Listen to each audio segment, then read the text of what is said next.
la segunda parte, el cierre de tiempo de gracia. Una vez más vamos a arrodillarnos para pedir la bendición del Señor. Bendito Dios, por favor esté con nosotros, como los que estamos aquí con la técnica, con el presentador, con los oyentes, los estudiantes de tu palabra. Guíanos, Señor, porque queremos seguir la verdad. Hemos leído textos hoy en esa mañana. Hemos visto que tú quieres que nosotros estudiemos, que aunque puede ser que sea algo en contra de nuestras convicciones, con la ayuda de tu palabra, con la ferviente oración, tú nos puedes guiar a la verdad. Que eso sea también el caso con todos los que escuchan este mensaje y que ellos entienden y me cuento en sus filas lo que es la voluntad tuya, querido Dios.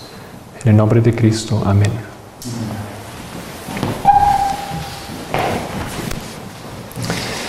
Entonces continuamos aquí porque quiero estudiar con ustedes todo este capítulo de Jeremías 5. Hemos llegado hasta el versículo 12 en la primera hora. Dice así, voy a leer otra vez ese versículo. Negaron a Jehová y dijeron, Él no es. Nuestro pueblo dice esto, Dios no es. Y no vendrá mal sobre nosotros, ni veremos espada ni hambre. Y los profetas serán como el viento, y no hay en ellos palabra, así será a ellos. En esos días cayó en mis manos un librito de nuestra iglesia que se llama, ¿cómo se llama? Algo así como Guía de Sobrevivencia para Armagedón. Es un pequeño libro. Es un libro que supuestamente es una guía cómo poder sobrevivir estos últimos tiempos. Queridos hermanos, ese libro es justamente lo opuesto. Es una guía para ciertamente morir en Armagedón. Ya, eso es lo que es ese guía. Nosotros hablamos cosas, estamos publicando material profético, explicando las profecías, y esto es justamente lo que dice aquí la Biblia, es como viento. No hay palabras, no hay nada en ellos que sirve para el bien. Lamentablemente eso encontramos en medio de nuestra iglesia hoy en día. Por tanto, así dice Jehová, Dios de los ejércitos. Si ustedes quisieran o si ustedes pueden recordar esto, el Jehová es aquí llamado Jehová Dios de los ejércitos. O sea, aquí Dios recibe ese título. ¿Por qué? Porque nosotros vamos a ver que Dios en este tiempo, lo que Él hace, Él es juntar un ejército. Eso es lo que Él hace. Porque aquí es el Dios de los ejércitos. Él va en este tiempo en el cual nosotros nos encontramos aquí en Jeremías 5, Él va a formar un ejército. No es por nada que la Biblia lo llama así, con ese título. Por tanto, así dice Jehová, Dios de los ejércitos, porque hablasteis esta palabra. He aquí yo pongo mis palabras en tu boca por fuego, y a este pueblo por leña, y los consumirá. ¿Quién es la leña, queridos hermanos? Nosotros tenemos ese concepto que ahí están los que no saben, pobres, católicos, los tíos de Jehová, ahí son los que no saben, son los ciegos. La misma actitud que los judíos, los fariseos tenían, que afuera los samaritanos, los egipcios, los otros pueblos que no saben. Pero ¿quién va a ser la leña? Queridos hermanos, eso es algo muy, muy, muy severo aquí que Dios anuncia.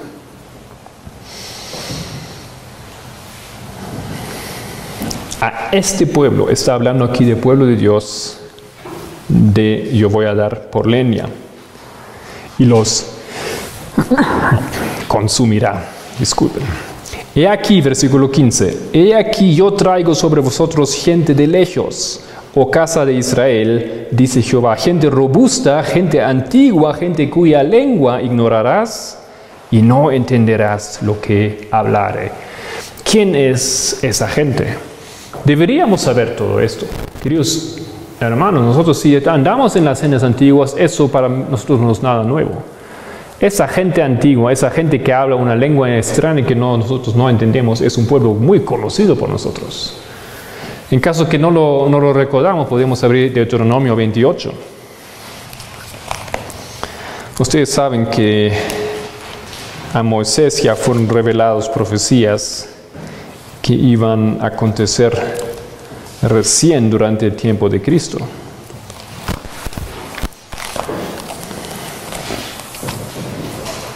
Versículo 49, Deuteronomio 28. Jehová traerás contra ti una nación de lejos. Ajá. ¿Será esa misma la nación? ¿No? ¿Gente de dónde viene? De lejos, dice Jeremías 5, versículo 15. Y ahí Moisés, fíjense, Moisés, ¿cuánto tiempo antes fue escrito eso? ¿No es cierto? Dice, gente de lejos yo voy a traer, del extremo de la tierra, que vuele como águila, nación cuya lengua no entiendas. ¿Qué dice Jeremías 5:15? Gente robusta, gente antigua, gente cuya lengua ignorarás y no entenderás lo que hablaré. Interesante, ¿no? Casi son las mismas palabras. Jeremías, Moisés. Pero ¿cuál es esa gente? Gente fiera de rostro, versículo 50, que no tendrá respeto al anciano ni perdonará al niño. Y comerá el fruto de tu bestia, el fruto de tu tierra, hasta que perezcas, etc. ¿Quién es esa gente? Versículo 52. Pondrá sitio a todas tus ciudades hasta que caigan tus muros altos y fortificados en que tú confías.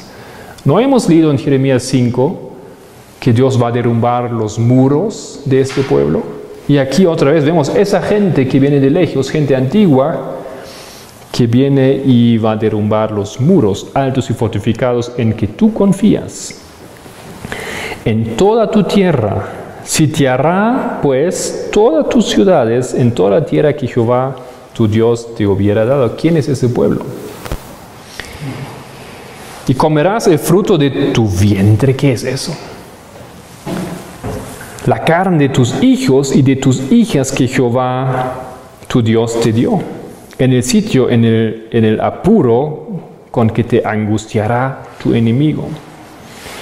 Creo que no necesitamos leer más aquí en este momento porque hemos reconocido que ese pueblo aquí es el pueblo romano. La venida del pueblo romano como amenaza sobre el pueblo de Dios había sido anunciado ya por Moisés. Ese pueblo aquí que tenía como símbolo en sus estandartes el águila, aquí es describido como un pueblo que viene como un águila, que hablaba una lengua que no entendían. ¿Qué lengua hablan? Latín. Una lengua que ellos realmente no era de la misma familia, no podían entender.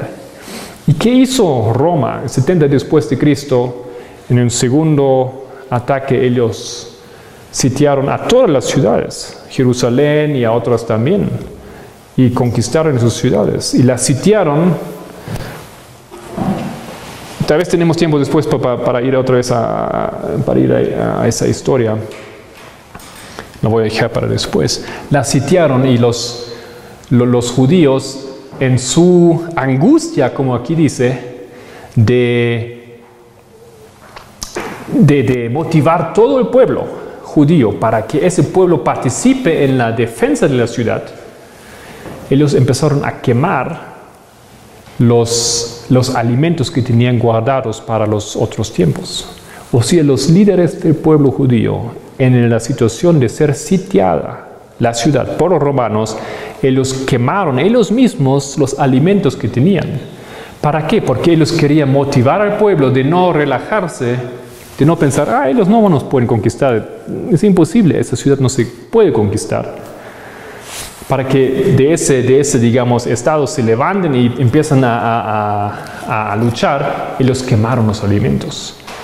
Pero ha sido un cálculo realmente horrible porque los alimentos que tenían no eran suficientes.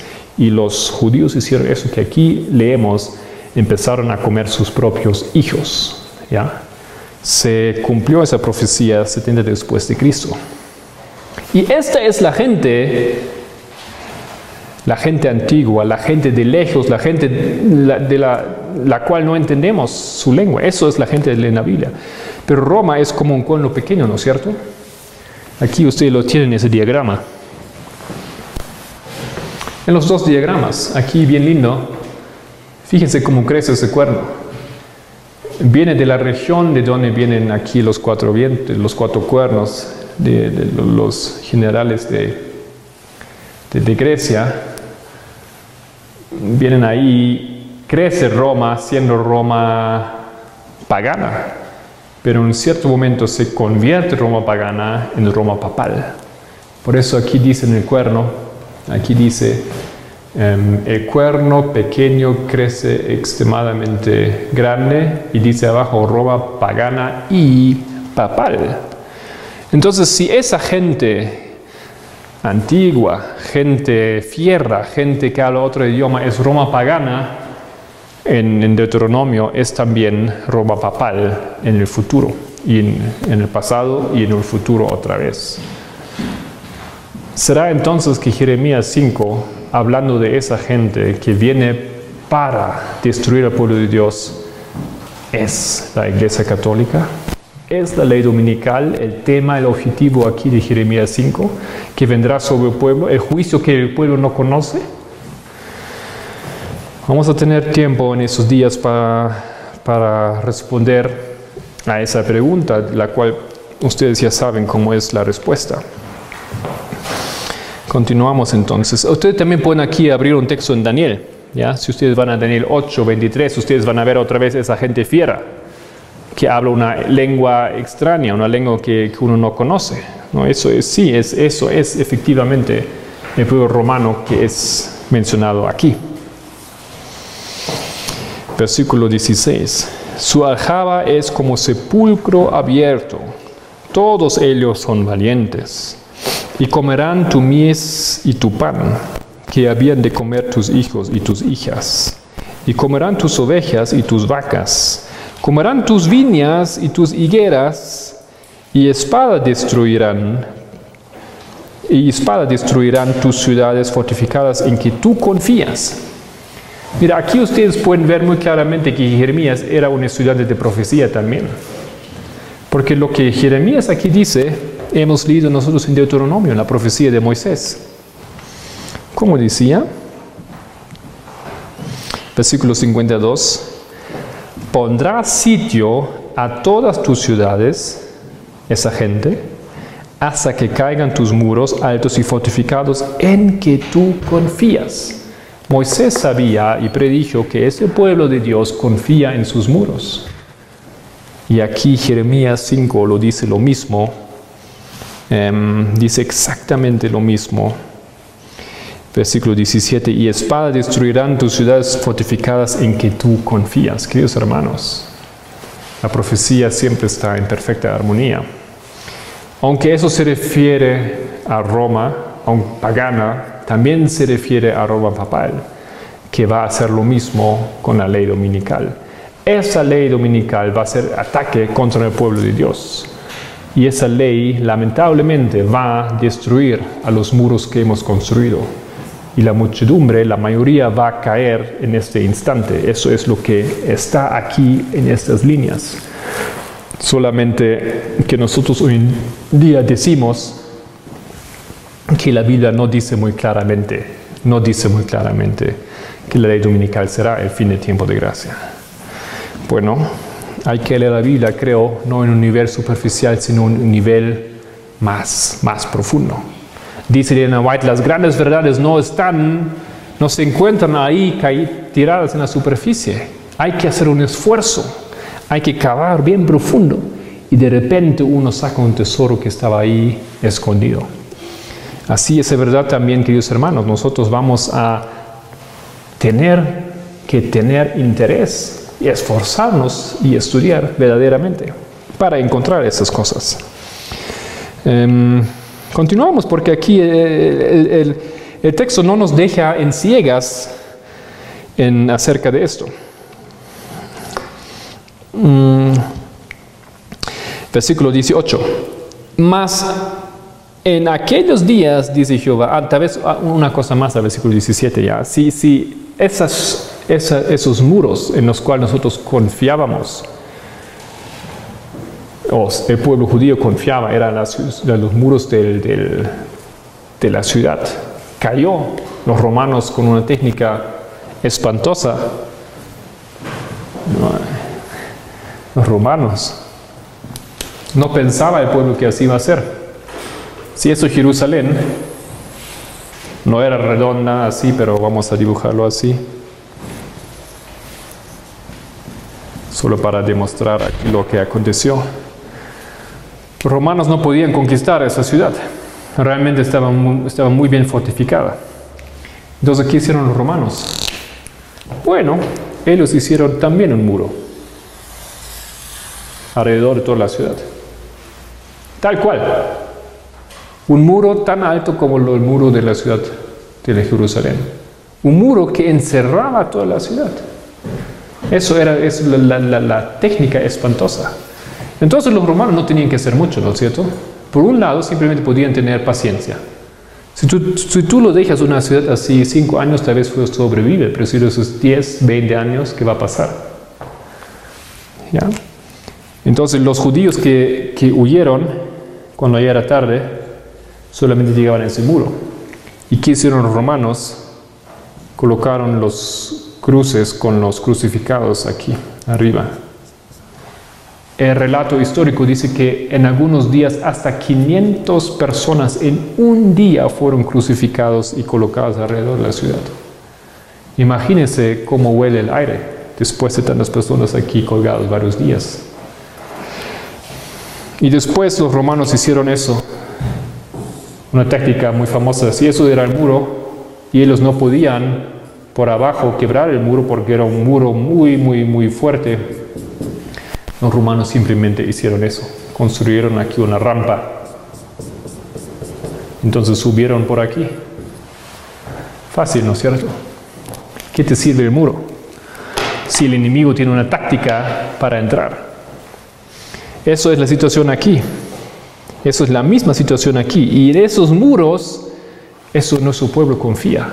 Bueno, nosotros no tenemos esos muros, pero los muros que nosotros tenemos hoy son un sistema de doctrinas que aparentemente nos protegen espiritualmente. Doctrinas que nos separan de los otros. El muro de la separación nos protege de los ataques, digamos, doctrinales o teológicos. Un sistema que nos defiende como pueblo espiritualmente, como pueblo elegido del Señor. Poco sabemos que esas doctrinas van a ser derrumbadas fácilmente. Y los teólogos deberían saber eso, y me imagino que muchos saben. En los momentos de prueba, Elena White dice que cada uno de nosotros será probado en los asuntos de la fe. Varios de nosotros vamos a estar en las cortes y vamos a defender. Y te van a hacer preguntas y tienes que defender tu fe. Tienes que defender tus doctrinas. Pero nuestras doctrinas están basadas sobre arena hace mucho tiempo. Lamentablemente, con la introducción de la teología moderna, con el método histórico crítico que entró en esas iglesias, nosotros ya no tenemos la fuerza de defendernos y defender la verdad. Y eso va a derrumbarse. Entonces nuestro sistema, que es aquí un sistema, ¿nosotros confiamos en qué? Confiamos en los líderes, confiamos en los teólogos, confiamos en la teología de nuestro pueblo, confiamos en nuestro sistema. ¿Sabe qué acontece? Tal vez ustedes que oyen eso también entran en esa misma tentación. Si escuchan algo que ustedes no habían escuchado así, porque nadie predica que la ley dominical es el cierre de gracia para el pueblo de Dios, ¿qué hacen ustedes? Pocos toman la Biblia y empiezan a estudiar, ¿no es cierto? Y habíamos leído esos textos en esos ayer, hoy, que el Espíritu Profecía nos dice cómo debemos comportarnos cuando nos enfrenta a una verdad nueva o a una enseñanza nueva. Pocos tomamos la Biblia, lo estudiamos, escudriñamos y pedimos con oración la guía del Señor. Lo que nosotros hacemos hoy en día, o preguntar al pastor, o preguntar al anciano, o mirar en internet. Y ahí encontramos diferentes opiniones, pro y contra, y nos hacemos nuestra opinión, queridos hermanos. Esos son los muros frágiles que nos estamos construyendo. Nos fiamos en la opinión de alguien, en la opinión de un líder, y eso nos basta. Y pensamos que estamos seguros atrás en ese muro de nuestro sistema de la iglesia. Y no estoy hablando de contra la iglesia, no estoy hablando en contra del sistema para nada. Solamente tenemos que tener la conciencia sobre qué está basado el sistema en que nosotros confiamos. Cuando los líderes teológicos en nuestra iglesia, como un hombre llamado Cottrell, como Raymond se llama, ¿no? En español se llama Raimundo F. creo Cottrell, creo que es doble R, falleció hace muy poco tiempo. Cuando él ha sido uno de los grandes líderes espirituales en nuestro pueblo, pero siempre ha quedado un poco detrás del escenario. No es alguien el nombre no es muy conocido. Tal vez nosotros conocemos Leroy Froome, que varios libros conocemos, ¿no? Los que estudiamos ya conocemos ese nombre, pero el mismo Cottrell guiaba a Leroy Froome. ¿Ya? Y hombre como ese, él escribió, tenemos los textos, él ha escrito que el pueblo de nuestra iglesia, el pueblo no puede entender la Biblia por sí mismo. Que el pueblo no tiene la capacidad ni la experiencia para entender un texto bíblico. Por eso nosotros tenemos que escribir libros y los teólogos, los entendidos, tienen que decir al pueblo lo que tiene que creer. Eso es lo que está escrito blanco sobre negro, negro sobre blanco, y eso es la política que nuestra iglesia ya ha emprendido hace mucho tiempo. Entonces, ¿dónde está nuestro muro, queridos hermanos? Si ellos ahí construyen los muros para nosotros, nosotros no estamos protegidos para nada. Siguiente versículo 18. Mas en aquellos días, dice Jehová, no os destruiré de todo.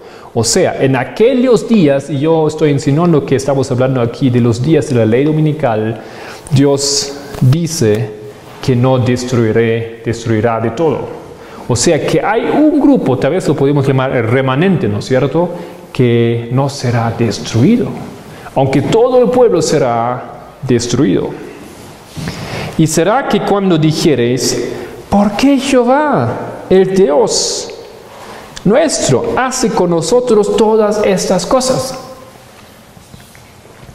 Dios para nosotros no hace esas cosas, ¿no es cierto? Nosotros no podemos creer que Dios hace esas cosas. Dios no va a dejar su pueblo, porque Dios va a llevar su pueblo al cielo. Pero cuando viene la ley dominical, y nosotros vamos a caer en las calamidades, y nosotros vamos a ser derrumbados, y cuando nuestro sistema se va a derrumbar, entonces nosotros tenemos que ver con esos ojos que Dios aparentemente está dejando a su pueblo. Y dice entonces su pueblo, ¿por qué hace con nosotros todas esas cosas? Entonces les dirás, de la manera que me dejasteis a mí y servisteis a dioses ajenos en vuestra tierra, así serviréis a extraños en tierra ajena. El rey a partir de este momento, una vez más, va a ser el rey del norte. El pueblo otra vez va a ser llevado a Babilonia. Espiritualmente va a tener que servir a ese rey que viene de ahí, que es la iglesia católica, que se va a tener que someter. ¿Por qué? Porque a mí me dejasteis. No es el Dios que empuja a nosotros allá. Es nosotros lo hemos dejado. Y hace tiempo ya hemos tomado esa decisión en nuestros corazones. Nos hemos tratado de defender con teorías que simplemente no nos alivian la conciencia. Versículo 20. Anunciad esto en casa de Jacob y haced que esto se oiga en Judá, diciendo. Querido hermano, si tú estudias eso, si tú entiendes eso, así como nosotros estamos predicando, si ves que eso es en armonía con la palabra del Señor, ¿cuál es tu misión? ¿Cuál es la tarea que Dios te encomienda? Ahí donde estás, en la iglesia, en tu pueblo, en tu grupo, en el país donde estás. Anunciad esto en casa de Jacob. Tenemos una misión nosotros de llevar este mensaje de juicio a nuestra propia iglesia. Anunciad esto en casa de Jacob y haced esto, que esto se oiga en Judá. Por supuesto, no es que muchos lo van a querer escuchar, pero es para el bien de todos. Versículo 21. Oíd ahora esto, pueblo necio y sin corazón, que tiene ojos y no ve, que tiene oídos y no ve. ¿A mí no me temeréis? Dice Jehová. ¿No os amedrentaréis ante mi presencia, que al mar puse arena por término, por ordenación eterna, la cual no quebrantará? Se levantarán tempestades, mas no prevalecerán. Bramarán sus ondas, mas no lo pasarán. Pero este pueblo tiene corazón falso y rebelde. Se volvieron y se fueron. Es muy fácil para los que están en ciertas posiciones de declarar a aquellos que tienen un mensaje como este: esos son los rebeldes, esos son los que dividen las iglesias. Pero Dios tiene ese título para otros. Los que son rebeldes y que los que destruyen al pueblo son estos que aquí arriba Dios llama los grandes en el pueblo. Ese pueblo es un pueblo rebelde.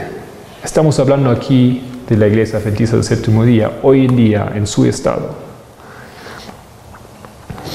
Versículo 24. Y no dijeron en su corazón: temamos ahora a Jehová Dios nuestro, que la lluvia temprana y tardía en su tiempo, que da lluvia temprana y tardía en su tiempo. Él nos guarda los tiempos establecidos de la siega. ¿Recuerdan que hemos leído en Jeremías 3?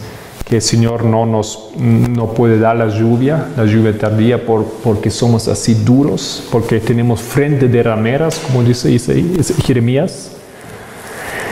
Y aquí dice esto: temamos ahora a Jehová Dios. Eso es nuestra esperanza, ¿no? Para que Él nos pueda dar lluvia, para que pueda hacer que caiga la lluvia temprana y tardía. Ustedes entienden que está ya cayendo la lluvia temprana. Porque si nosotros entendemos verdad, si nosotros entendemos verdades como un mensaje que ha llegado a esa generación, no es porque alguien lo descubrió, porque era tan inteligente. Es porque Dios ha hecho una obra, porque Dios levantó, porque Cristo vino como el cuarto ángel de Apocalipsis 18. Ese ángel ilumina la tierra con su gloria. Iluminar la tierra con su gloria son los mensajes de verdad que Dios está dejando entender a su pueblo. Y como ahora en esos tiempos hay una acumulación de entendimiento, un crecimiento de entendimiento acerca de las profecías, tenemos la convicción que el ángel de Apocalipsis 8 ya ha bajado. Encima, Elena White dice que ese ángel baja cuando caen las grandes torres en Nueva York. Tenemos mucha evidencia y tenemos toda la lógica que podemos exponer porque en 2001, 11 de septiembre, bajó ese ángel. Y eso va paralelamente con la caída. Eso es lo que Cristo hace. Eso es lo que ese ángel hace, que nos imparta entendimiento. Eso es la caída de la lluvia tardía, goteando no obstante. Y después de la ley dominical entendemos que esa lluvia va a caer sin medida. ¿Por qué? Ustedes saben por qué cae la lluvia. A veces son esas preguntas simples que no nos hacemos y no tenemos bien el concepto. Tiene un propósito. Esa lluvia ayuda en ese tiempo para hacer una última obra, para rescatar a las otras ovejas que están en el mundo. Es un apoyo que Dios da a esa generación, a aquel grupo que trabaje en la tierra para hacer esa última obra.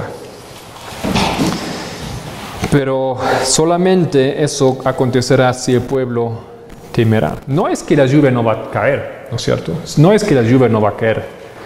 Elena White dice que la lluvia puede caer alrededor de todos nosotros, pero nosotros ni nos damos cuenta. O sea, en un momento cae la lluvia sí o sí, a pesar del estado del pueblo. Versículo 25, ya vamos aquí terminando con Jeremías. Vuestras iniquidades han estorbado esas cosas, y vuestros pecados detuvieron de vosotros el bien. Porque fueron hallados en mi pueblo hombres impíos. Acechan como quien los pone lazos, ponen trampa para cazar hombres. Ellos llevan mucho sangre en sus espaldas, por lo que ellos dicen al pueblo, porque ellos dicen que estamos en paz, que estamos en seguridad, mientras que no es así. Versículo 27. Como jaula llena de pájaros, así están sus casas llenas de engaño. Así se hicieron grandes y ricos, engordaron y se pusieron lustrosos, y sobrepasaron los hechos del malo. No juzgaron la causa del huérfano, con todo se hicieron prósperos, y la causa de los pobres no juzgaron. Y ahora sí, encerrando ese pensamiento, viene la pregunta: ¿no he de castigar por todo esto? ¿Por esto? Dice Jehová. ¿No he de castigar por esto? ¿Y de tal nación no se vengará mi alma? Ahora sí, Dios ya hablando de su pueblo como de tal nación, ¿no es cierto? Ya no es su pueblo. De tal nación no me vengará. Cosa espantosa y fea es hecha en la tierra. Los profetas profetizaron mentira, y los sacerdotes dirigían por su propia mano. Y mi pueblo así lo quiso. ¿Qué pues haréis al final de esto? Queridos hermanos, ¿dónde está aquí el mensaje de alivio? ¿Dónde está aquí el fin bonito? ¿Dónde está aquí la convicción de que a nuestro pueblo Dios nos va a proteger hasta llevándonos al cielo? A todos, más o menos, porque están lo que hacen bien, digamos. Queridos hermanos, ese pueblo de Dios va a dejar de ser pueblo de Dios. Aquella nación. La respuesta que está aquí retóricamente en esas preguntas retóricas es que no he de castigar a ese pueblo. Claro que tengo que castigar y voy a castigar a ese pueblo. ¿Qué será el fin de esto? El fin será el fin eterno de esto. Aquí no hay esa idea de que nosotros tenemos tiempo y tiempo y tiempo y tiempo. Aquí viene uno que habla una lengua extraña. Ese uno es Roma. Roma papal. Ese uno, nosotros sabemos, eso es una de las enseñanzas como núcleo de nuestro entendimiento, unos distinguidas de nuestra convicción sobre el sábado, porque eso tiene que ver con el sábado, ¿no es cierto? Esa iglesia va a ser la ley dominical. Esa va a ser el ataque contra nuestro pueblo. Eso va a ser el gran y último ataque, la última amenaza contra nuestro pueblo. Y ese pueblo aquí, que no es mencionado, que Dios va a traer para castigar a su pueblo, va a ser la ley dominical. Y ese pueblo no va a tener paciencia para que nosotros nos decidamos, porque esto es lo que nosotros creemos, que nosotros tenemos tiempo como todos hasta cuando Miguel se levanta. Ustedes piensan que cuando viene la ley dominical, y cuando viene la prueba a cada persona, que les van a decir: ok, tú no te puedes decidir ahora, ok, tómese tiempo para su decisión. No. La ley dice que van a servir el domingo. Bueno, usted no puede decidir. Bueno, hermano, no hay problema. Tómase tiempo, 3 meses cuando necesita. Entonces decide si va a venir el domingo a la iglesia o va a dejar su sábado. Pero hermano, eso es una ley. Y ahí comenzamos un poco entonces con el siguiente capítulo. ¿Qué es la ley dominical? Tengo aquí escrito en la página 5. No vamos a entrar en esa temática con la profundidad que se podría. Tenemos material sobre Apocalipsis 13, sobre la ley dominical. Eso es, como yo he dicho, ya uno de los temas claves de nuestra fe, de nuestra iglesia desde el comienzo. Y hay buen material, hay muchos libros sobre esto, hay mucho material que se puede encontrar. Pero algunas cosas aquí quiero mencionar para que estemos un poco al tanto de qué significa esa ley dominical. Primer texto en Testimonios para la Iglesia, tomo 5, página 425. Dice: entonces el dragón fue airado contra la mujer y se fue a hacer guerra contra los otros de la simiente de ella, los cuales guardan los mandamientos de Dios y tienen el testimonio de Jesucristo. En el cercano futuro veremos cumplirse esas palabras cuando las iglesias protestantes se unan con el mundo y con el poder papal contra los observadores de los mandamientos. Tenemos la convicción que la Iglesia Adventista del Séptimo Día es ese grupo que guarda los mandamientos, todos los mandamientos, y que tiene el espíritu de profecía que es el testimonio de Jesucristo. El mismo espíritu que movió a los papistas de siglos pasados inducirá a los protestantes a seguir una conducta similar hacia aquellos que se mantienen leales a Dios. El decreto que ha de proclamarse contra el pueblo de Dios será muy similar al que promulgó Asuero contra los judíos en el tiempo de Esther. Esas comparaciones que el Espíritu de Profecía hace nos sirven de mucho, porque conocemos las historias, conocemos la historia de Esther, ¿no es cierto? Sabemos qué aconteció ahí, y esto es una paralela, digamos, un tipo de la ley dominical en el fin de los tiempos. Ahí se hizo una ley, y esa ley decía que todo el pueblo de Dios tenía que ser destruido.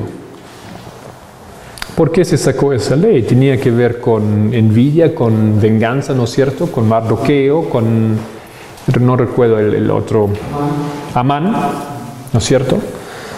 Una ley para realmente que estaba en realidad enfocada para destruir aquel pueblo. Eso era, no que pretendía la ley, no que decía oficialmente. Después el rey se dio cuenta, ¿no es cierto? Fue sorprendido del verdadero destino de la ley. Y así será la ley dominical también. El propósito de esa ley es destruir a un pueblo, el pueblo que guarda los mandamientos. Muy interesante aquí, esta comparación nos ayuda a entender qué es la ley dominical. Siguiente texto.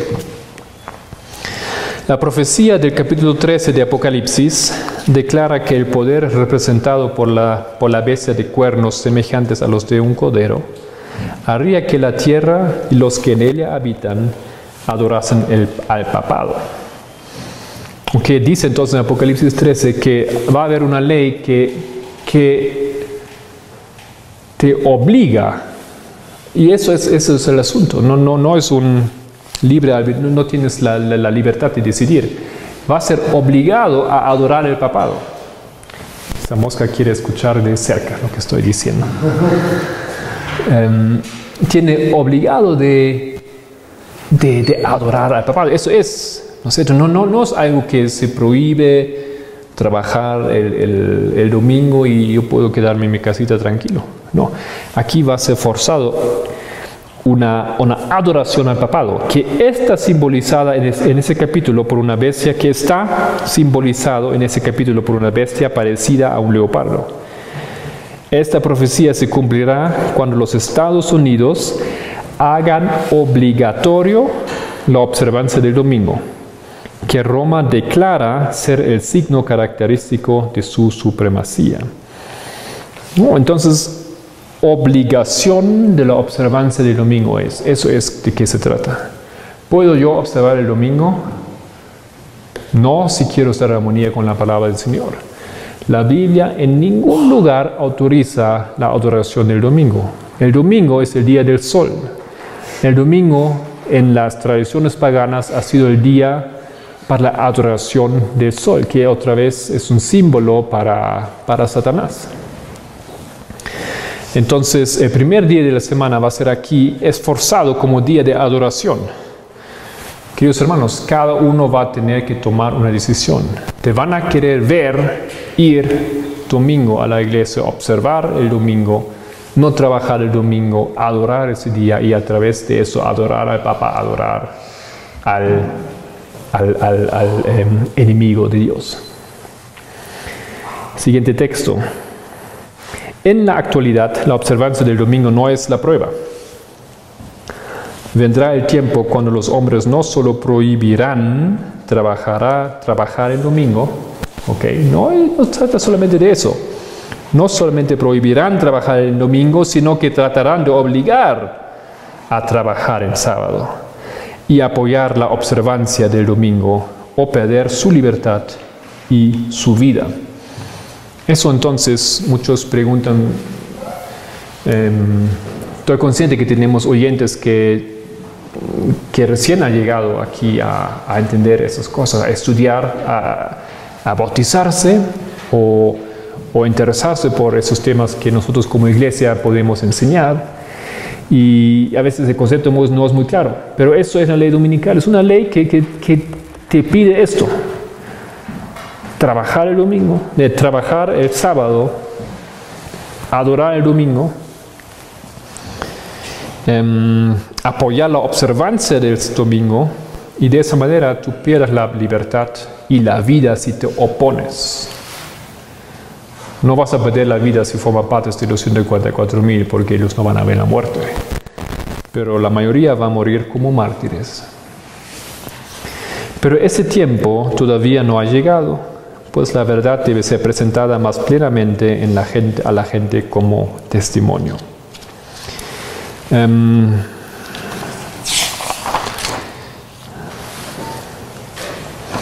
Un poquito más aquí para que tenemos eso también. Estoy cerrando ya esa segunda presentación. En el siguiente texto que ustedes tienen ahí de Review and Herald, 18 de diciembre de 1888, dice en espíritu de profecía: viene un tiempo donde la ley de Dios será, en un sentido especial, invalidada en nuestro país.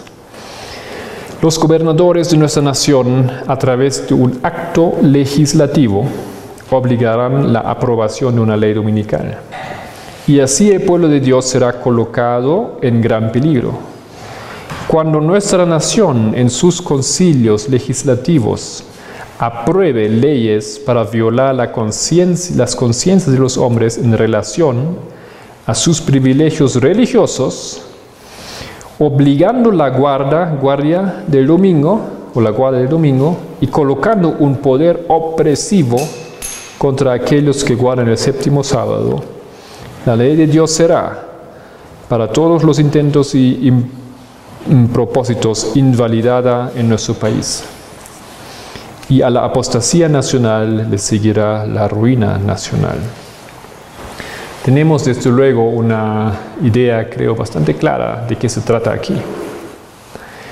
Uno de los conceptos con los cuales yo estoy enfrentado en esa temática es que hay algunos que aceptan que la ley dominical es el fin del tiempo de gracia.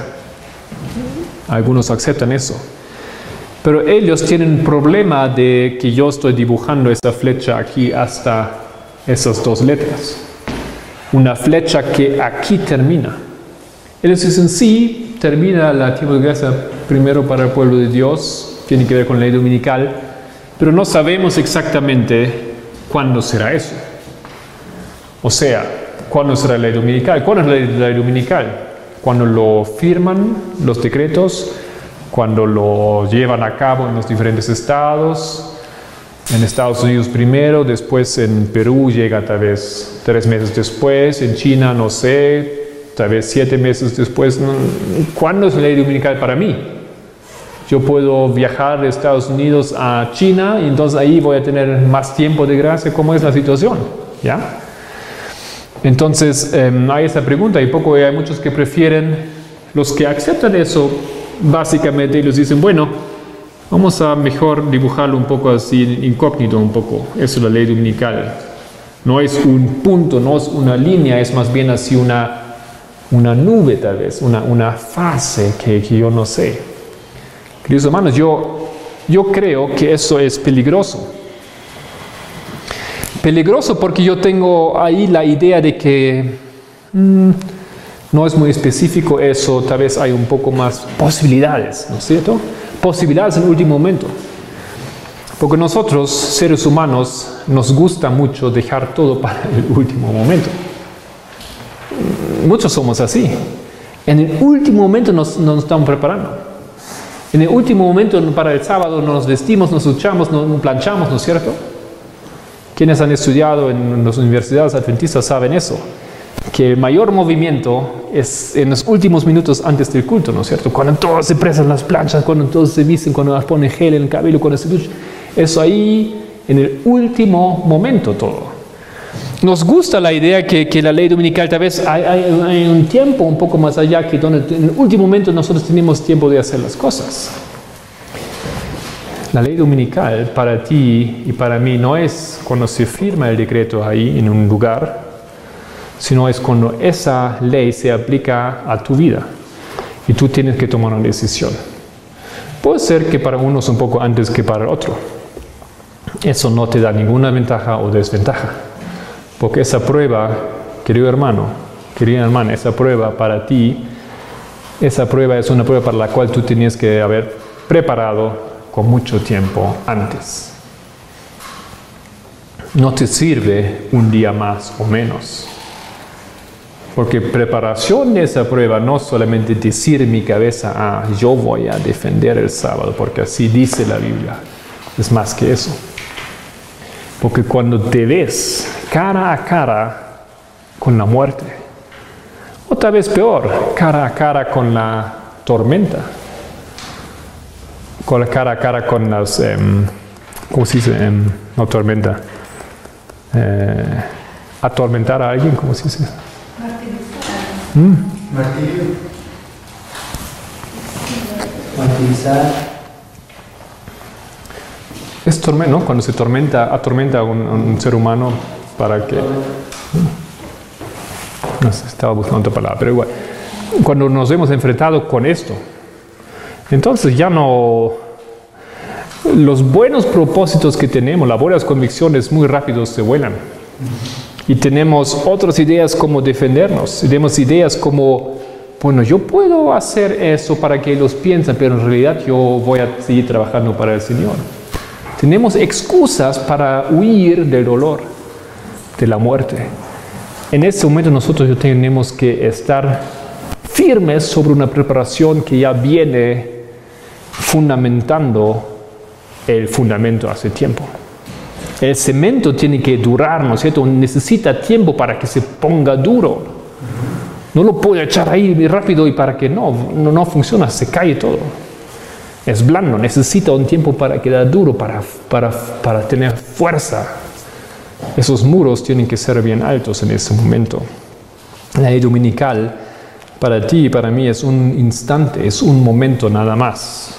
No tengo tiempo para pensar, para volver, para cambiar mi opinión.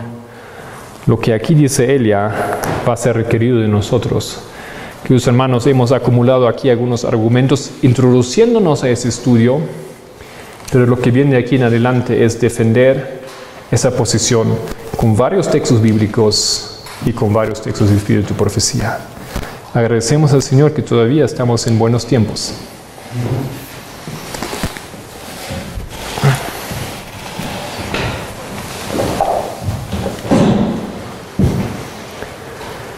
Padre nuestro, gracias por también ese estudio que hemos podido hacer.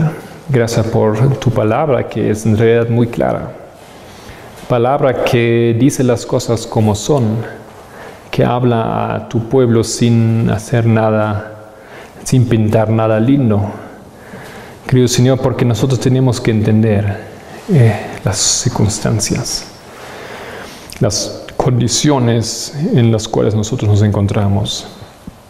Querido Dios, pedimos que logras despertar a la Odisea.